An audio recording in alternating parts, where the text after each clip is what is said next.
Welcome back to Big Bacon's Collection. I'm your host, Big Bacon. It's Walker Wednesday here in the Bacon Bunker. So today we're going to be looking at the McFarlane Color Tops 7-inch line, Carl Grimes. This figure I've only got one accessory out to.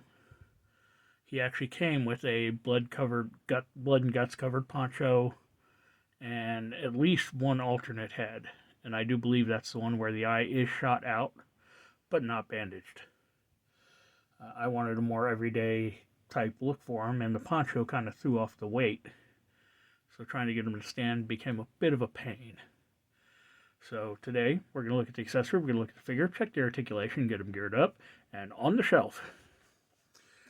As I said, the only accessory we've got out is the hat. And if you watched the AMC show, you know the hat. It's cast in this brown color. It's got some nice gold accent marks for the badge tab and the drawstring that goes around the hat. It's old, it's worn, but that's how it's supposed to be. Now we'll take a look. Oh, it also comes with all of them come with this stand. It's just most of them don't stand too well on it. And the stand itself, actually textured like old concrete. It's cracked, but it's colored black just like everything else. AMC The Walking Dead on it. The head sculpt of the figure, this looks like Chandler Riggs. It does. I've always said McFarlane does great attention to detail, especially when it comes to facial sculpts. He's got this nice plaid style overshirt, light colored t-shirt underneath, worn blue jeans. You can see the belt buckle there underneath. Got a pair of funky looking boots. I like them. I'd wear them. Yeah.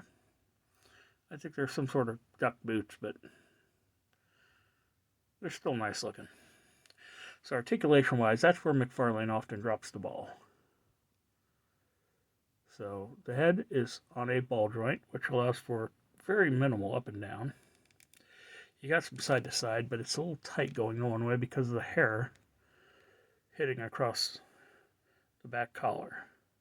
And yes, I do realize that I forgot to go over the back of the figure. And you can see where they painted it in, some of the deeper spots kind of missed the mark when it came to the painting.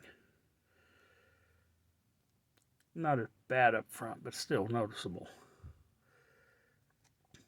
The arms hinge out to not quite 90.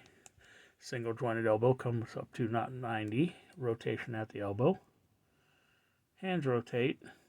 And depending on which way you've got the hand facing, depends on which way it hinges. There's a hinge in there with a peg that sticks into the hand.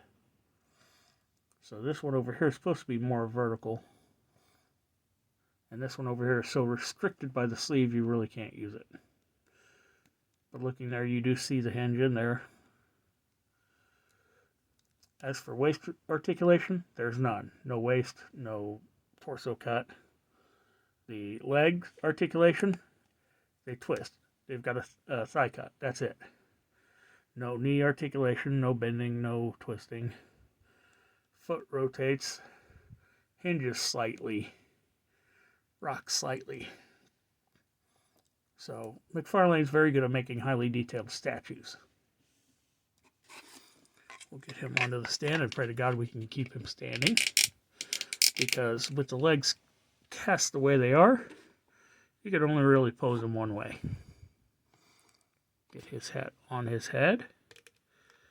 And it does not like lock down in there. You can get it to stay for a bit, but if you jostle it too hard, it will fall off. And there you have him. So let's get him on the shelf with the others.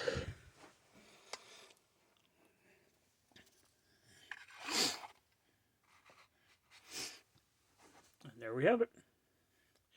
Once again, thanks for tuning in. Be sure to subscribe, like, share, comment, hit that notification bell, and I'll see you all next time.